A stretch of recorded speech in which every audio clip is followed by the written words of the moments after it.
शहबाज शरीफ इस मुल्क के वज़ीर आज़म हैं, सियासी लीडर तो हैं लेकिन मुल्क के वज़ीर आज़म। उन्होंने क्या बयान दिया है?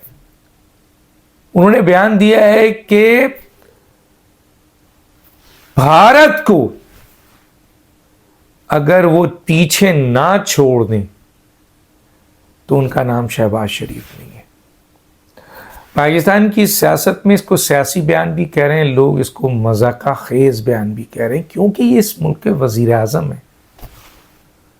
शहबाज शरीफ को ये बयान देते हुए ये पता होना चाहिए कि मुस्लिम लीग नून सबसे ज़्यादा पाकिस्तान के अंदर सियासत की है, हुकूमत की है, और पाकिस्तान कहाँ खड़ा है 77 साल में।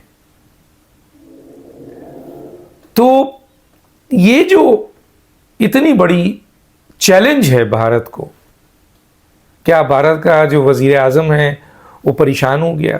भारत परेशान हो गया कि पाकिस्तान का वज़ीर आज़म एक चैलेंज कर रहा है, क्योंकि इनकी हुकूमत तो सिर्फ 4 साल रह गई है और 1 साल तो वैसे भी इलेक्शन को होता है। तो 3 साल के दौर में जो काम ये 77 साल में नहीं कर सके, वो 3 साल के दौर में उस वक्त करने जा रहे हैं जब पाकिस्तान की मौशी हालत बहुत ख़राब है और बड़ी मुश्किल से मुझे कह लेने दीजिए स्पेशल इन्वेस्टमेंट फैसिलिटेशन काउंसिल्स और अस्करी क़यादत की सपोर्ट से बेहतर हुई है। उस पर शहबाज शरीफ साहब ने इतना बड़ा चैलेंज कर दिया। नरेंद्र मोदी की हुकूमत को ख़तरा हो गया, भारत परेशान हो गया। हालांकि कंपैरिजन देखें, मैं थोड़ा सा कंपैरिजन कर लेता हूँ ताकि शहबाज शरीफ साहब और उनके लवाहिकीन को ये पता चले कि भारत कहाँ खड़ा है और आप कहाँ खड़े हैं। भारत दुनिया की तीसरी बड़ी सियासी मुआशी क़ुव्वत है, सियासी छोड़ें, मैं और क़ुव्वतों की बात ही नहीं कर रहा। मैं भारत की और चीज़ें जो हैं दुनिया में, जहाँ जहाँ भारत है, अमेरिका जैसे शहर में 10-12 अहम तरीन जो आपके बड़े बड़े प्रोजेक्ट्स हैं जो अमेरिका के लिए बहुत अहम है, उनके सीईओ, उनके प्रेसिडेंट तो भारतीय हैं। और ख़ुद आपके ट्रम्प के जो नई कैबिनेट है उसमें भारतीय मौजूद हैं। आपको पता है कि अभी यूके में कौन था? तो दुनिया भर में भारत अहम तरीन प्रोजेक्ट्स में कहाँ है, कितनी उसकी बड़ी सियासी क़ुव्वत है, मैं इस पे नहीं जा रहा। फ़ौजी क़ुव्वत है, मैं नहीं जा रहा। मैं इस वक्त बात कर रहा हूँ क्योंकि शहबाज शरीफ ने इनको मुआशी तौर पर धमकी दी है। उन्होंने कहा कि शायद उनकी वो बहुत तेज़ी से मुआशी तरक्की कर रहा है पाकिस्तान। ये पाकिस्तान जो आज मुआशी तौर पर शदीद बहरान का शिकार है, जिसको एडजस्ट किया जा रहा है, जो राइट ट्रैक पे आ रहा है, उस वक्त शहबाज शरीफ वज़ीर आज़म इतनी बड़ी धमकी दे रहे हैं। और जब पाकिस्तान की मईशत बहुत बेहतर हालत में थी, इन्हीं का दौर था 2013 से 18 का, उससे पहले भी दौर रहा है 90s में, तो उस वक्त आप भारत को पीछे नहीं छोड़ा, भारत को शिकस्त नहीं दी मुआशी तौर पर, आप किस तरह देंगे जबकि आपके पास 3 साल है। और इस वक्त भारत दुनिया की तीसरी बड़ी मुआशी ताकत बन चुका है। उसका सिर्फ रिजर्व, चंद इंडिकेटर देता हूँ पाकिस्तान और इनका, आप मुकाबला कर लीजिए। वज़ीर आज़म साहब, जो काम आप 77 साल में 3-4 हुकूमतों में नहीं कर सके, वो इस 3 साल में कैसे करेंगे? हालांकि इस वक्त भी आपके अपने इत्तेहादी और अपोजिशन आपकी टांग खींच रहे हैं। बहरहाल, तो इस वक्त भारत का जो रिज़र्व है वो $650 बिलियन से $700 बिलियन तक पहुंचता है, और उसमें कोई लोन नहीं है। आपका जो रिज़र्व है वो $11 बिलियन पे है।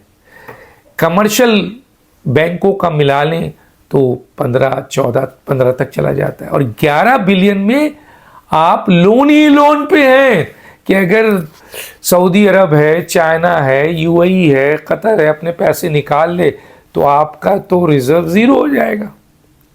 और आप एक ज़ीरो रिज़र्व की बुनियाद पर भारत के $650 बिलियन के रिज़र्व को चैलेंज कर रहे हैं। अब आइए چلیں اور چیزیں بھی بتا دیتا ہوں تھوڑا تھوڑا. اس کی بھارت کا ایکسپورٹس جو ہے وہ تقریباً